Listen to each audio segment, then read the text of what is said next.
As a finance professional in a disrupted business landscape, what does it take to be in demand? What does it take to attract great paying international roles? If you're an ICAN member, it'll just take one exam. That's all it takes to complete the globally recognized SEMA professional qualification and the internationally respected CGMA designation. As a SEMA member and a CGMA designation holder, employers will look at you as a finance professional, constantly acquiring new skills to add value to the business. That's why they'll be willing to pay premium to hire and retain you. If you have 5 years of relevant experience and are an ICAN member, you can directly sit for the final exam of the SEMA Professional Qualification, the Strategic Case Study exam. Start studying the SEMA Professional Qualification. Prepare to make an impact.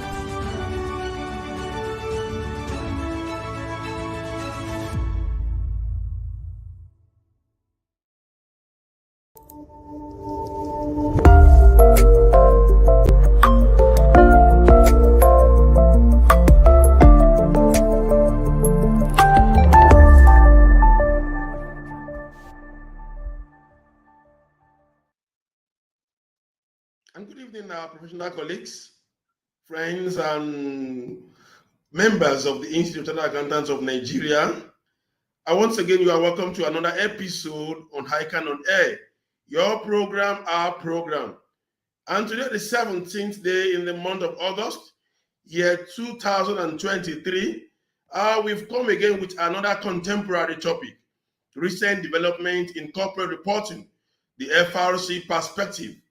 And today we have here in the studio a distinguished professional, an amiable professional, Mr. Titus Osawe FCA, the Director in charge of corporate governance from Financial Reporting Council of Nigeria, FRCN. And he shall be providing insights into the topic for this day. So tell someone to tell someone to tell someone that the show has commenced, that the program has begun. Join all the program via the ICAN social media handles, and we shall be answering all your questions regarding the chosen topic today. And now quickly we'll go on a short break, and when we come back, we'll bring in the guest for today. Don't go away, we shall be right back. Tax romance, pay your tax online. That is the easiest way, to pay your tax. Companies income tax, value added tax, tertiary education tax, pay with tax promise, file returns when due, pay your tax correctly, and get your e-tax clearance. Pay your tax online. My better people for Obodo Nigeria, I don't bring better information come give you now. To pay your tax now, it don't dey easy like ABCD. With this new Ogbonge platform where the Federal Inland Revenue Service, FRS, don't bring come, then they call them Tax Promax. With this one, now for your house or office, you go just dey pay your tax. And if you want pay your tax, make you log into www.taxpromax.firs.gov.ng. This message, now the Federal Inland Revenue Service, FRS, they bring them for now. Pay your tax online.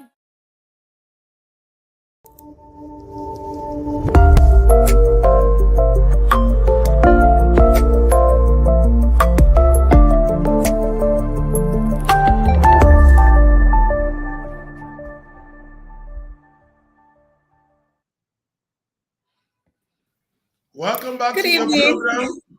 And good evening. And this is ICAN on Air. And today, like I did mention earlier, the topic we are considering today is recent developments in corporate reporting, the FRC Perspective. And we have in the studio our guest, Mr. Titus Osawe, and I also have my co-anchor here in the studio, Fumi Olani. I'm Tosin Akinwumi, and with Fumi, we shall be co-anchoring this program. Mr. Titus, good evening, sir. Good evening, Tosi. Good evening, Fumi. Well, good evening, my audience. Yeah, thank you. Yeah, for Mr. Titus, I'm sure he's not an albino that is well known in the market. People actually know that he's a vast professional. But let's quickly take his brief profile. Titus Osawe FCA is a director at the Financial Reporting Council of Nigeria, He currently holds the Directorate of Corporate Governance, DCG, but had previously worked and headed 2 other directorates, namely Inspections and Monitoring and Accounting Standards, private sector, both for over 12 years till 2022. Mr. Osawe is an accounting graduate of over 3 decades, a fellow of ICAN, of CITN, and also of Nigeria Institute of Management with over 30 years post-qualification experience. He is an alumnus of University of Benin and Lagos Business School. His work and career life of over 3 decades includes as an accounting, audit, business advisory, tax practitioner in the private sector, and as a regulator in the public sector. And the last 15 years being with the Financial Reporting Council of Nigeria, where he is a top management personnel. Mr. Titus Osawe has attended and participated in several trainings, conferences, seminars, workshops, locally and internationally, where he is either an attendee or a resource person on financial reporting and corporate governance matters. Dear professional colleagues, and that is their brief profile of our guest on the show today. And once again, I want to welcome Mr. Titus Osawe, FCA, to ICAN on Air. Thank you very much. Thank you, Tosin. Thank you, Fumi, and all the audience. We are here together. I'm sure it's going to be a wonderful time. Thank you for inviting me. It's a pleasure having you. Thank you so much, sir, for being here. Yeah. All right. It's so great to have you here because there are different perspectives to this very important topic. But from our own end, we want to hear from the we want to hear from your own perspective. And I know that there are lots of developments in the corporate reporting space. So there's a need for having you on the show today for our audience to understand the FRC perspective on the various developments. And we also want you to give a global view because we have global viewers here and they would like to understand, to learn, and for you to share your depth of academic knowledge on the skills and experience. So we would like to ask, what would you say is corporate reporting? All right, thank you very much, Fumi. Well, first of all, I also need to say a big thank you to the Institute for this opportunity. Financial Reporting Council and the Institute of Chartered Accountants of Nigeria has come a long way. So for opportunities like this, we don't take it for granted. Now, straight to your question, corporate reporting.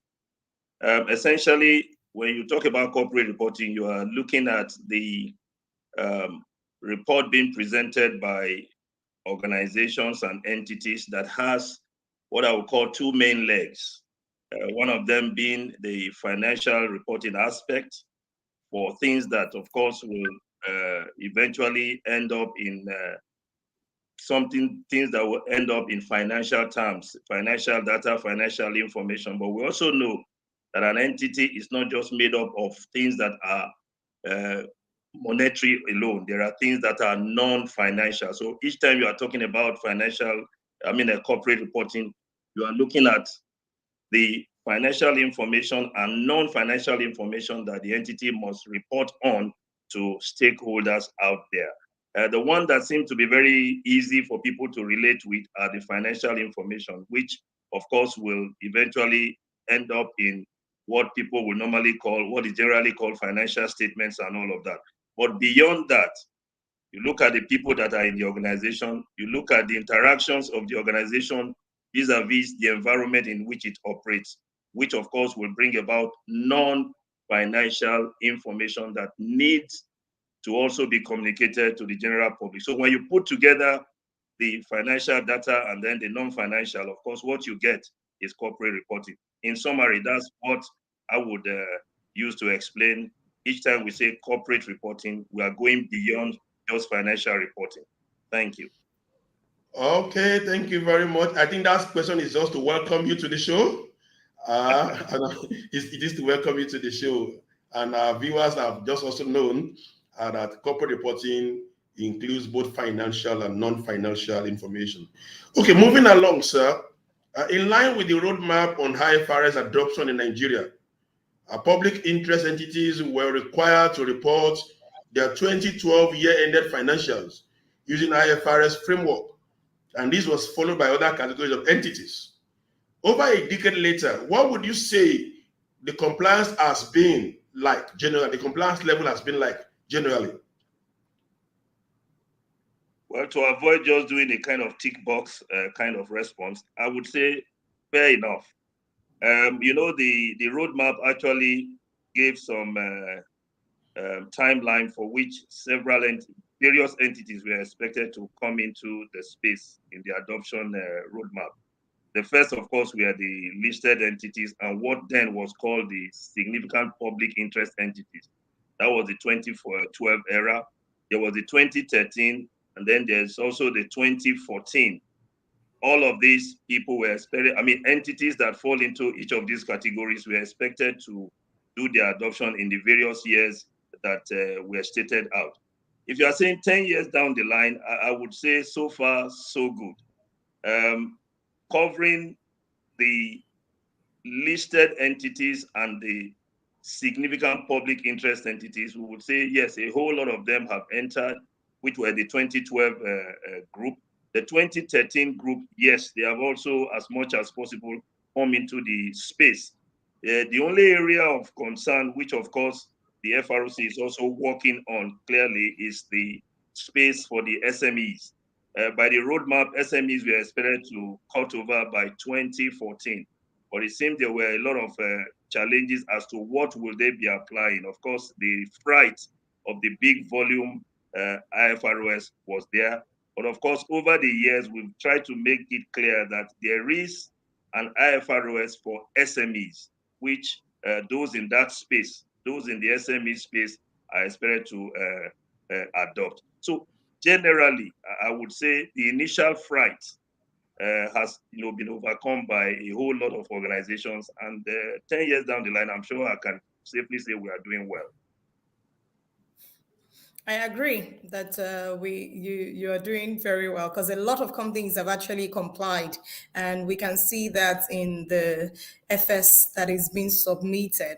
So I want to understand from your vintage position, sir, how would you actually rate the upskilling of preparers of the IFRS compliance financial statements? When you talk about the external auditors and also other required professionals over the years? All right, thank you very much for that question. Still in line with, but that's drawing from the immediate, the question of the roadmap and all of that. When the adoption came on board, there was that initial fear. There was that initial fear by every one of us. Of course, what then happened was the need to go ahead and do a lot of capacity building. Trainings came up. Over time, drawing from the various financial statements that we have been receiving and the improvement that we have seen over time, I would say to a large extent, we have actually done well. Like I said, the only bit of it which perhaps is still of concern has to do with IFRS for SME.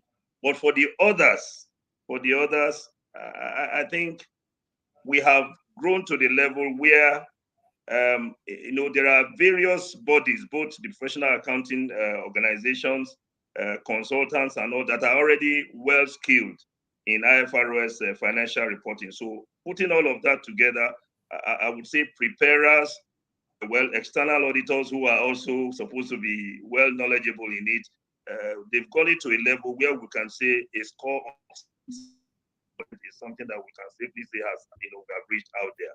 So generally, in terms of the skill acquisition or preparation of financial statement, I think we are somewhere that I would say is comfortable. Okay, you're somewhere that is comfortable. I think I picked that line. And moving ahead, sir, some members of our audience would love to peep into the internal workings of the FRC with respect to how exactly you review financial statements of entities. So we'll be glad you take us through this process or procedure of how FRC actually review the financial statement of entities. Wow. Okay. Thank you very much.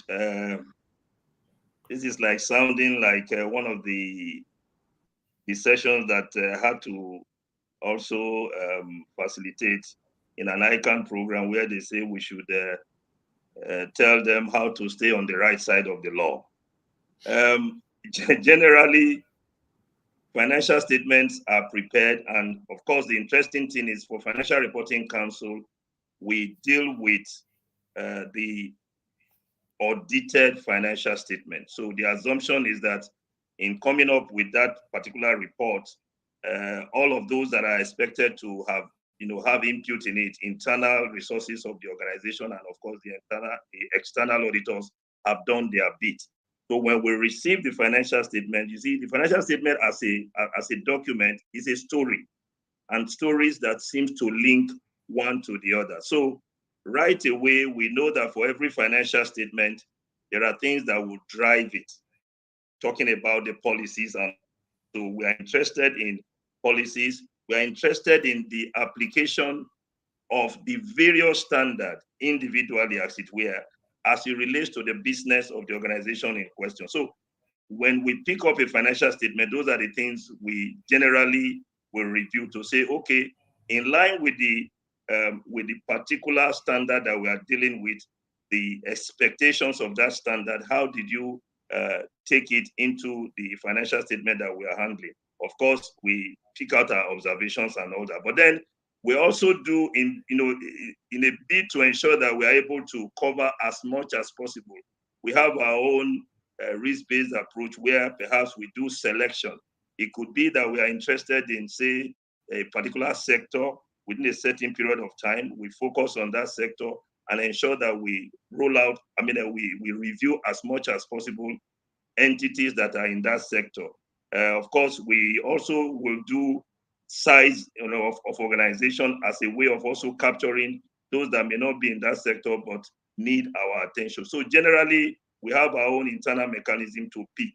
But while reviewing financial statement, the areas of focus, like I said, would be one, you are looking at policies that drives whatever the organization say they are doing, and then the application of each of these standards as expected by the exact, by the provisions of the standard. So generally, those are the things we do. And then, of course, we also encourage as much as possible in the event where there are areas of, call it conflict, like I will always say, both on the side of the preparers and on the side of the external auditors, they are all experts. So once in a while, there may be difference in, we are looking at principles-based standards. So there may be difference in terms of the interpretation that are given to any particular standard. In that case, of course, we expect that Financial Reporting Council will become more like an arbiter in that, if that happens. So in all, we expect the entity and the support group, by support group, I'm talking of the consultants, I'm talking of the external auditors, to as much as possible know what a particular standard requires of them. And once they're able to apply it, then of course, in our own process of review, we also see that those are good, we'll not highlight them. Other things that we are not comfortable with, we'll normally highlight them and invite the entity. And I'm sure a lot of people listening now would know that we have invited them at one time or the other for what we call inspection meetings. Inspection meetings are to now have discussions as to, you didn't apply a particular standard well, you applied it in a manner that we are not, we didn't understand at the time we were reviewing. You explain, we also go ahead and agree with you. Secondly, all legislations that border on financial reporting, we also test them as regulatory breaches. For instance, there are things there that bear upon financial reporting. They become areas of interest to us, due to all other legislations that bear upon financial reporting. So generally, we are looking at regulatory areas and also looking at areas that have to do with standards directly. That's the way I would summarize my response. Yes, well noted, sir. Thank you for responding appropriately to the question. So I want to recognize our audience. Felice Aige, we see you. Prince Igwegbe, we see you from Lagos, and also Fatai Raji, thank you for being here. Ojedokun Sunday, thank you for being here. It's still ICAN on Air. Prepare your questions, and we have our erudite scholar, Mr. Titus Osawe, to respond to all of the questions that you have. So particularly, I know you have responded, sir, to the one around the professional bodies and also the external auditors, but I would want to ask if you could share with us the latest developments from the International Accounting Standard Board and the Financial Reporting Council of Nigeria, and how they have been able to to prepare, and also, and how have they been able to harmonize the activities with the external auditors of this financial statement? So you can walk us through the activities of both parties, sir. All right. That's a very big question, but we'll try our best to try and answer them. Now, when you say the international body, you are referring to International Accounting Standards Board. Now, for the IASB's side of it, that's like the body that churns out standards that we eventually adopt. Now, the whole how it works between us and that's between FRC and IASB is that, of course, being members of that international group, whenever there are standards that are supposed to be issued, in terms of the process, it gets to a level where an exposure draft would be released for everyone to make comments. Prior to that, of course, at the various stages, what are the discussions? Discussion of a particular line of item. We are involved because, of course, we have interface with them. But when it gets to the exposure draft stage, at the international scene, they would have exposed that document for by 120 days. So when we take it, what we do is to quickly send it out to our own jurisdiction for a 90-day period so that we receive as many comments as possible. And in doing this, we normally would send to those that we identify as key stakeholders. Of course, the PAOs will get, the individual firms, of course, the big four and all the other firms as highlighted will get, and even individuals will allow them to make comments. So at the end of the day, within our own period, we collate each of these comments so that we can have what represents maybe a general view and send to the IASB so that that now becomes part of what will come out as a standard. So that somehow it can then be said that we have an input in whatever standard that is out there at the end of the day. That's at the international scene. Currently, so many things are on board, but I think the two that I would quickly want to mention is that, of course, things are going on around IAS1 that has to do with presentation of financial statement. And it's hopeful that by the time we get into 2024, a definite pronouncement in terms of a new standard that will supersede IAS1 is likely to be out. I mean, the stage they have reached now, I doubt whether there will be any way they are going back. So we're likely to have a new standard that will replace IAS1. And then, of course, there's also an advanced work that has been done on the standard that has to do with subsidiaries that do not have public accountability. Those two, they are like the ones that I would say are the front burner that perhaps in 2024, we are likely to have pronouncements on them.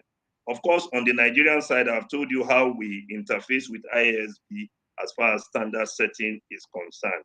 We use all of the stakeholders that we believe are relevant. Of course, that cuts across auditors, consult, those that we know have an input as far as financial reporting is concerned. Locally, of course, we once in a while we come up with things that are localized. I'm sure you are aware, 2018 NCCG is our own product. The audit regulation is our own product.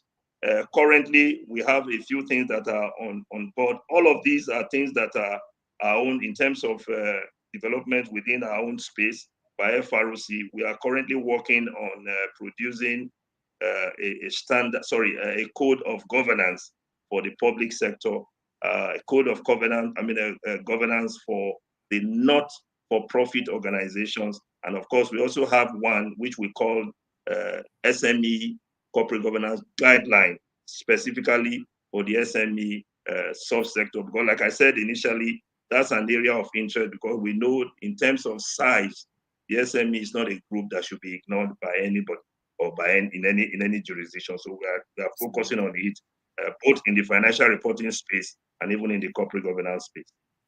Thank you. Okay. Mr. Titus, to some accountants, IFRS on its own is a nightmare. It's a nightmare to some accountants. So when you now start mentioning that come next year, there will be a revision or there will be an update of IS1, and they'll be like, even the ones we There's have. There's already a fight. Exactly. We have to have a full draft. Are you saying that some others are still coming and all of that? But I think as of now, nobody has any hideouts now. You only need to get to know all these standards very well and know them better as professionals so that we can actually work with them. Okay, moving on the question. Is there any form of collaboration between the FRC, SEC, and Security Exchange, and NGX, Nigerian Exchange, and other industry-specific regulatory bodies in strengthening corporate reporting in Nigeria?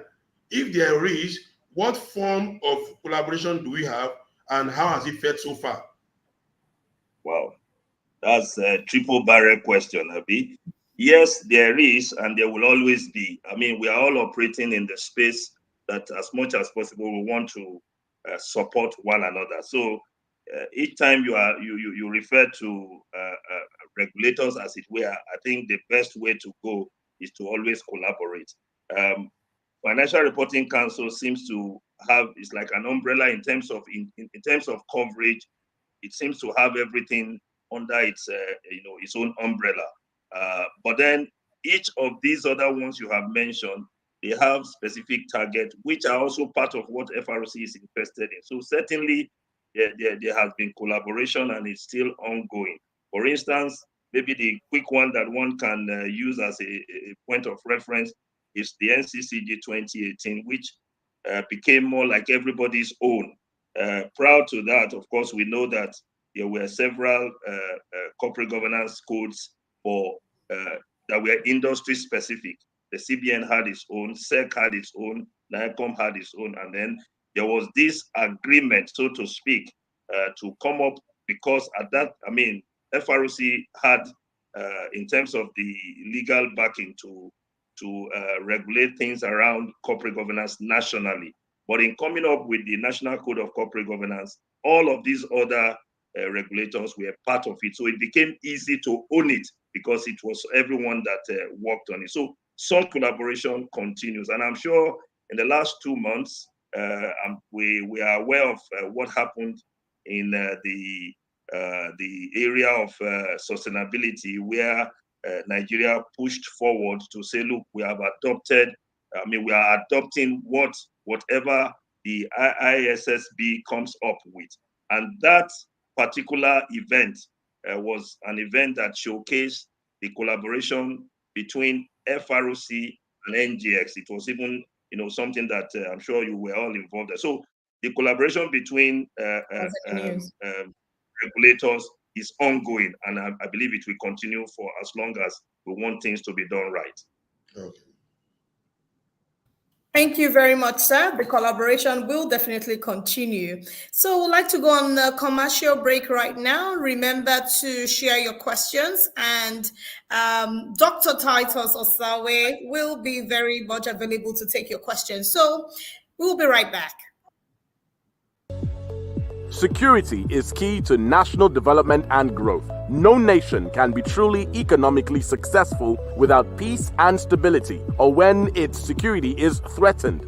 This is why we must perform our civic obligation of duly paying our taxes so as to provide the needed resources for government to secure our lives and properties. When we pay our taxes, government is provided with the needed resources to equip our security agencies for a safer Nigeria. The money we pay as taxes is used to purchase equipment and hardware, invest in intelligence and other sophisticated technology, as well as cater for the welfare of all security personnel. A secure nation is a prosperous nation. Nigeria is safer when we pay our taxes. FIRS, it pays to pay your tax.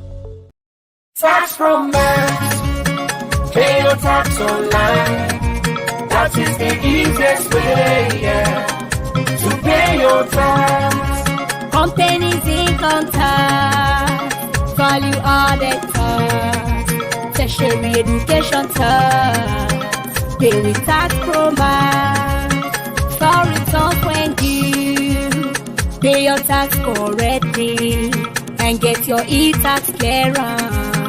Pay your tax online. My better people for Obodo Nigeria, I don't bring better information come give una. To pay your tax now, it don't dey easy like ABCD. With this new Ogbonge platform where the Federal Inland Revenue Service (FRS) don't bring come, then they call them Tax Promax. With this one, now for your house or office, you go just dey pay your tax. And if you want pay your tax, make you log into www.taxpromax.firs.gov.ng. This message now the Federal Inland Revenue Service (FRS) they bring am for now. Pay your tax online.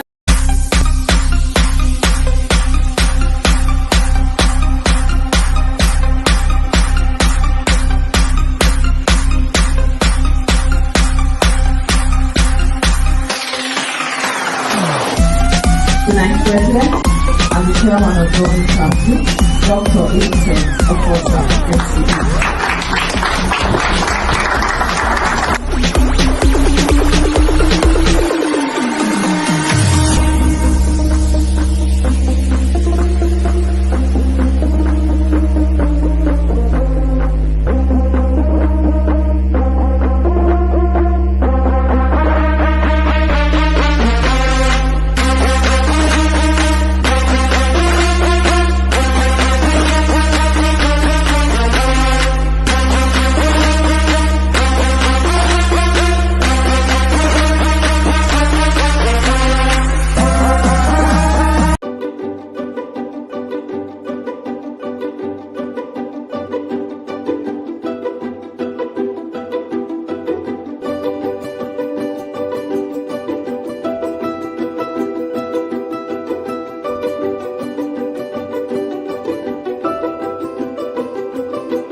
You're welcome back to your program, ICAN on AIR. And we have in-house our own Mr. Titus Osawe, FCA, who has been answering questions on the topic, recent developments in corporate reporting, the FRC perspective.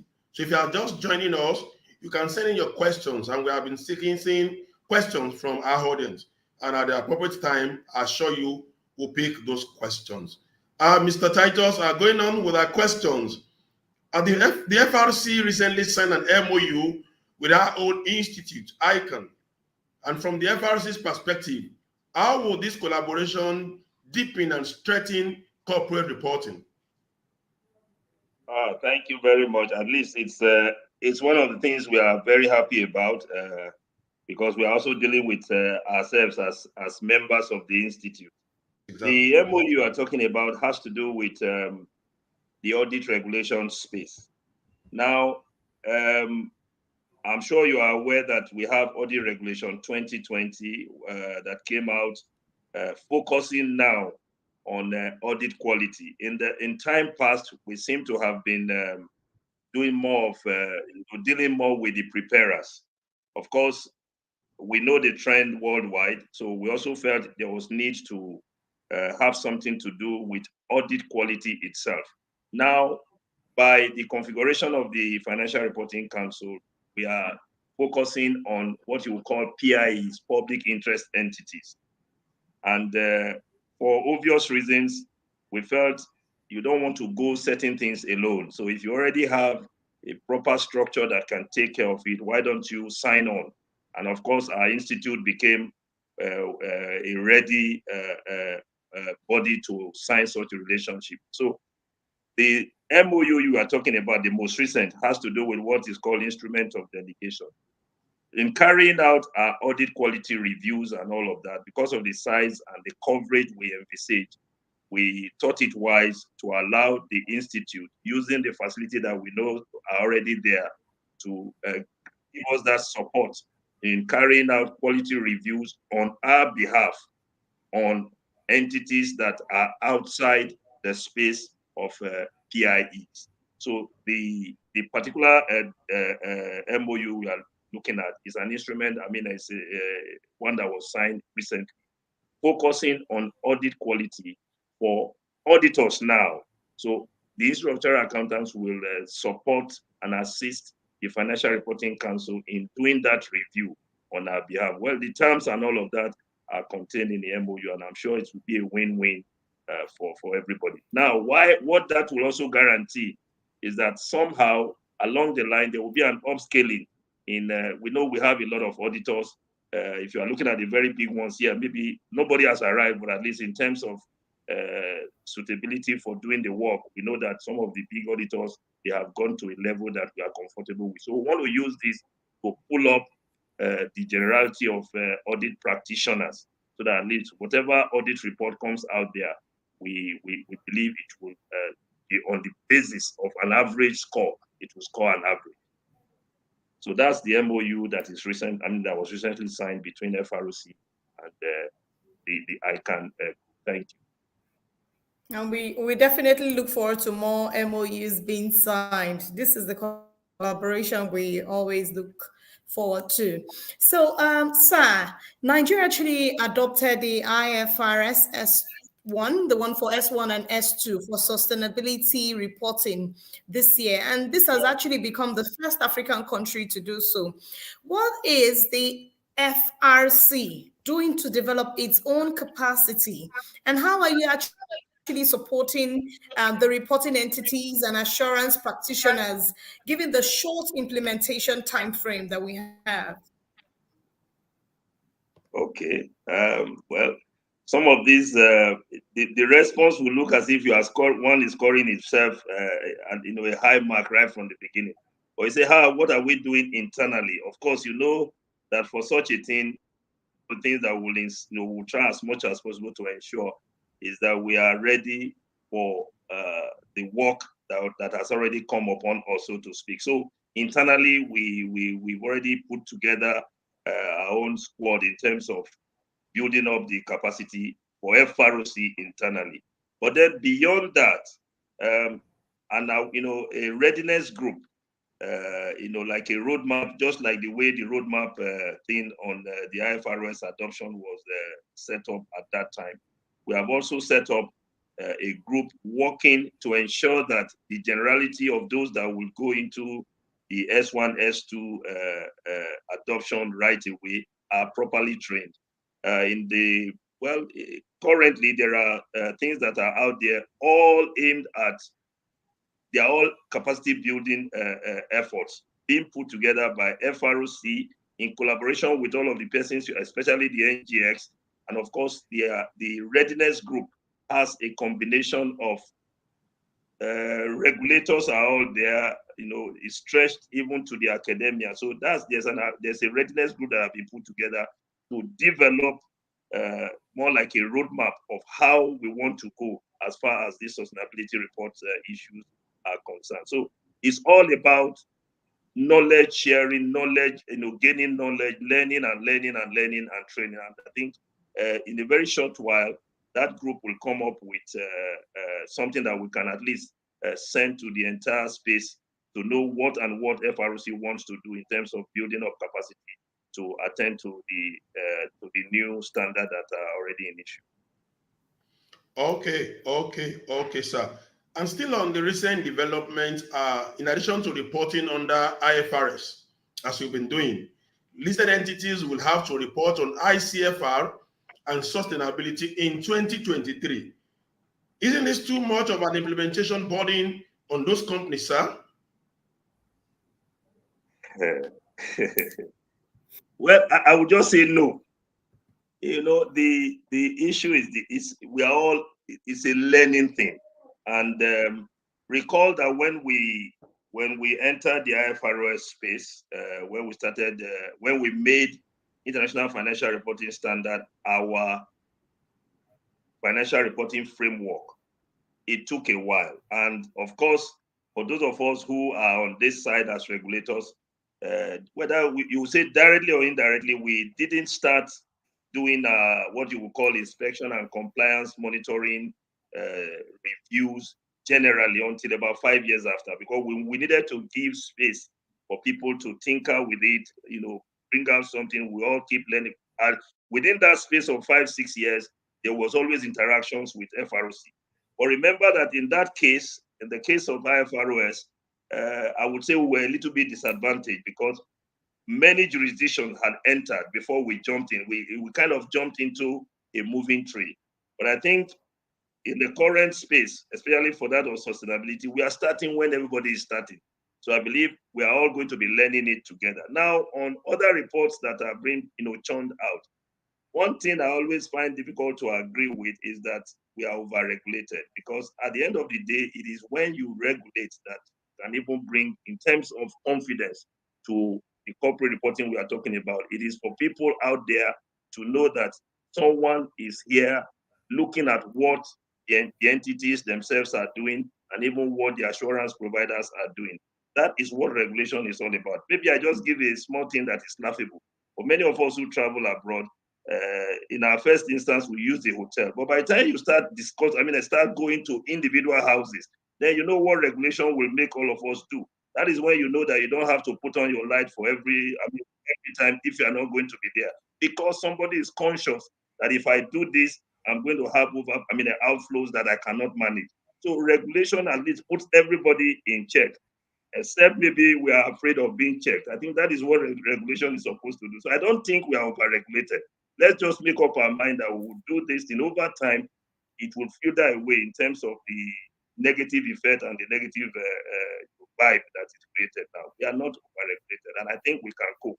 What normally would happen is that if it becomes very clear that 2023 is not workable, FRC has always had instances where we give a dispensation, we push it by 1 more year. That has always been the case. So let's see it as let's start. If it is not applicable, I'm sure Financial Reporting Council will do something about it. Okay, thank you, sir. So we want to take questions from the audience. We have Umar Dauda, FCA, and his question is, please, what will the presenter say about the compliance level of SMEs in preparation and presentation of IFRS-based financial reports in Nigeria? I recall you talked about you trying to be prepared for SMEs, but now they're saying, how are you helping the SMEs get prepared for the activity to come? All right, thank you. I think if that's representative enough, I did say something about our focus being on SMEs because we know that there was that initial fright as to which one do we use. Now we've made it public that there is an IFRS for SME. What we have done over the years, and I think this year we are also planning to run more like, a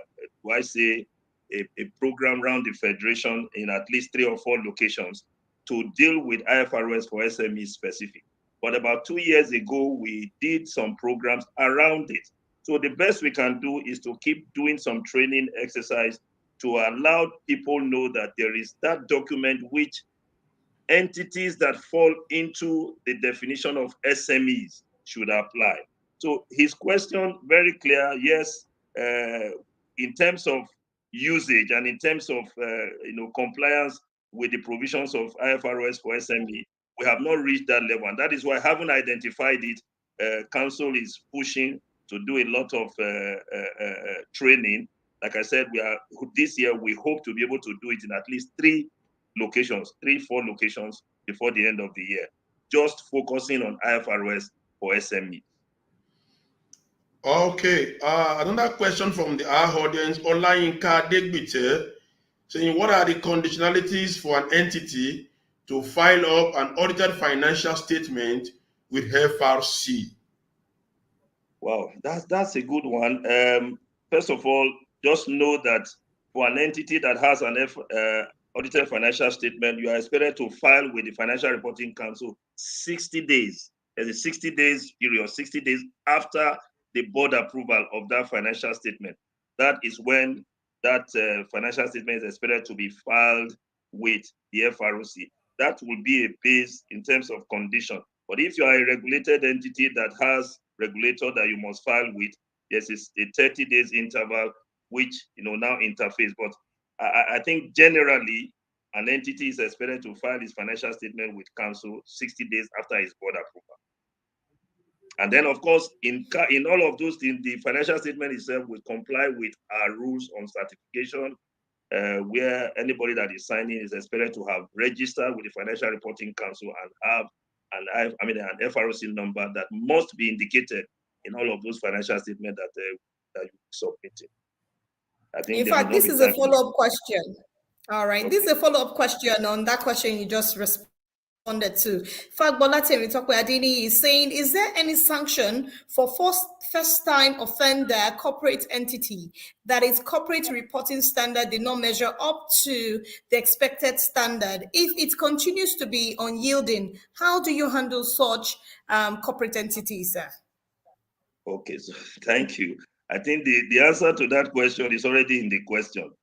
If you say first offender, of course, everybody will know that the first offender will just be more like encouraging the people to do what is right. But if it becomes, as the question was ending, if it becomes something that is reoccurring, then of course you can be rest assured that the appropriate sanction will apply. The whole essence is not to sanction. Like I said at the earlier stage, over time, you even realize that in terms of the reporting, there has been an improvement. So if, for instance, an entity was sanctioned 2-3 years ago, and we gave a cycle of 2 years, 3 years before inviting that entity, I'm sure you will agree with me that we will expect that the entity is improving down the line. But if that entity that had that initial visit comes 3 years down the line and is now going back, so to speak, then of course it will be fair for us to actually sanction. But the whole essence is when there is improvement, of course, sanction is no longer the area to look at. Okay. Still moving on, taking questions from our audience. We have another question from Abel saying, and his question is, despite the efficacy of the monitoring and the enforcement of compliance in developed economies, many financial institutions in USA are currently in crisis. So he's asking, what do you think is really the problem, and what advice do you have for investors? That's a very big question from one of our very senior persons, Mr. Hussein. You see, the challenge is, and that is why, I also said something about our focus now changing gradually. Of course, we had focused more on the preparers for a very long time, at least in our own climate, in our own jurisdiction. But we now see a situation where we believe we should also be looking at what the auditors are doing. It's supposed to be a situation where you rely on the expertise of the support team, which is maybe what the auditors and consultants are, supposed to be providing. And that is why our focus now on the audit regulation is to see how we can do that. And when we are talking of audit regulation, it's not only for the auditors alone.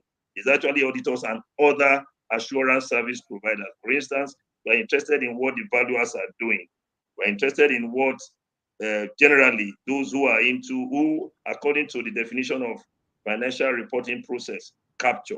So as much as possible, if we're able to perhaps put all of us in check, all of these various groups that I have mentioned, if we're able to put us in check, I'm sure somehow what we'll be producing will be something that can stand the test of time.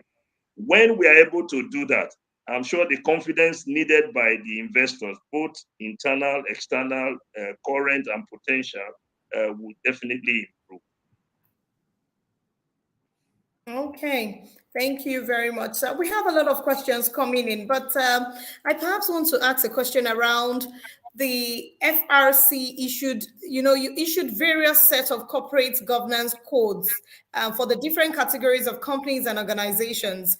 How Have the codes fared in attaining their expected objectives? And I also want you to take a question, one of the questions from the audience that said, how do you even obtain this FRC number, sir? Okay, the lighter one, how do you obtain FRC number? Click on our site, it's on our site. If you're an accountant, I mean, if you're in this audience, obviously you're an accountant. So you are either we have 4 categories: directors, CFO, that's Chief Finance Officer, assurance provider, and then governance. Those are the 4 categories. Automatically, one would assume that if you have a practicing license and you're an ICAN member, you are an assurance service provider. But then you can be a CFO in an organization. So you can actually register, as simple as that. Just click. When you get to the site, of course, you will see registration. If you click, it will just, take you through what you are expected to do. And if you are able to do it quickly, I can guarantee you in 46 hours, is it 72 or whatever, 48 to 72 hours, you are done with registration. If all the documents are included as expected, that would be my quick response to that. And then on the issue of the codes that we are coming up with, I think currently the one that perhaps we would say is a finished product, which has been sold for the last couple of years since 2018, 2019. That's the NCCG 2018. That's the only one that we will say is a finished product, and that, of course, focuses on the private sector entities. That has been on, and I think it's more like a flagship, which everybody, I'm sure the comments that we have received over the years are encouraging comments. Currently, like I said at the beginning, we have maybe I'll say 3 that are still work in progress. One is targeted at the SME, which we will call SME Corporate Governance Guideline. We want to avoid using the word code because everything about SMEs is like encouragement. We want to put it across to them that it is good to do this if we expect to see this company in another 30 years, 50 years, 100 years, outliving the owner and growing from SME to. So it's a guideline that we are providing for them. But then, of course, for the public sector, which is a space that is, I'm sure you know what that is. We have currently a technical working group developing a code of good governance for the public sector. Same for not-for-profit organizations. So we have those 3 as work in progress currently. But of course, for the NCCG 2018, let's call ourselves. I'm sure we've done well, and in terms of the comments that we have received, it's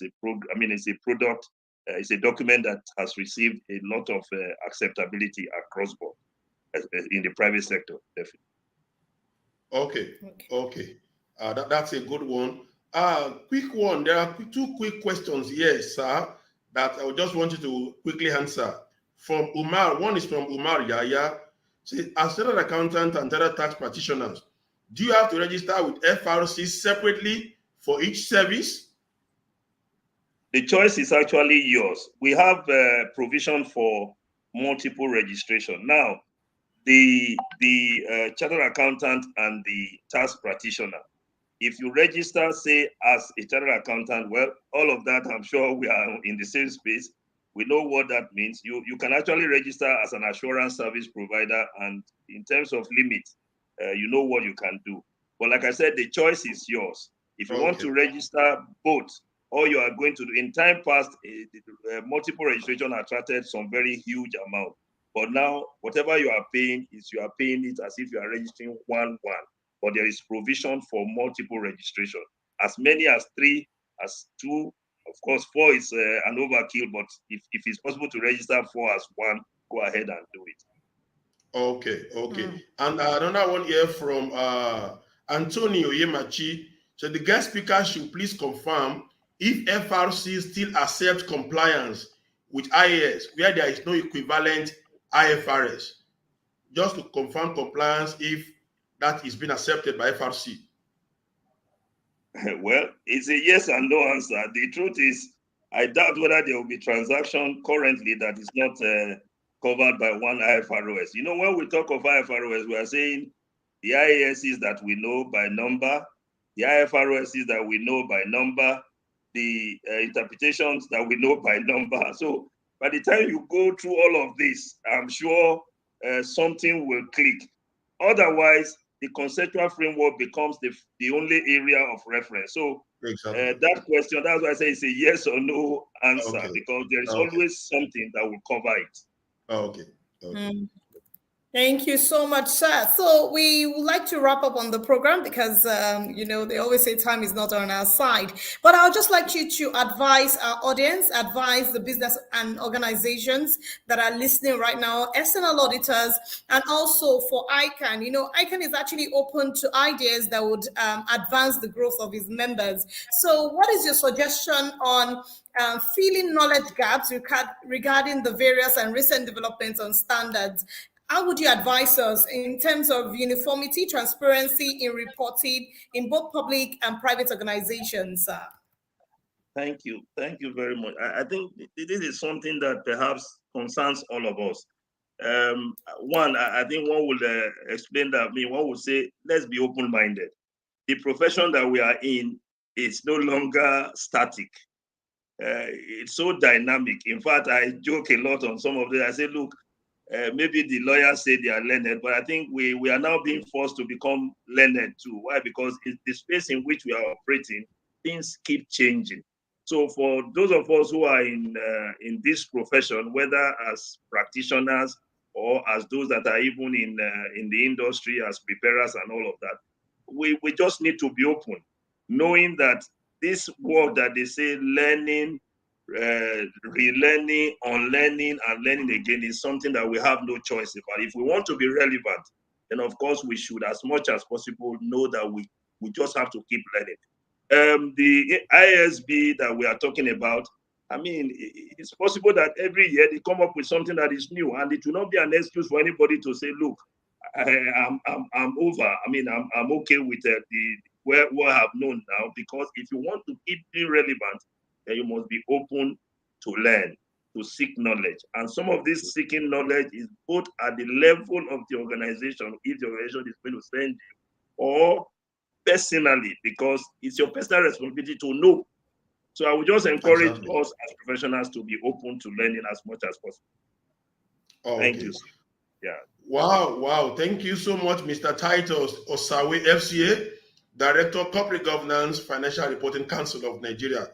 Thanks for coming on the show today and for sharing your wealth of experience with our members and friends of the Institute on the show today.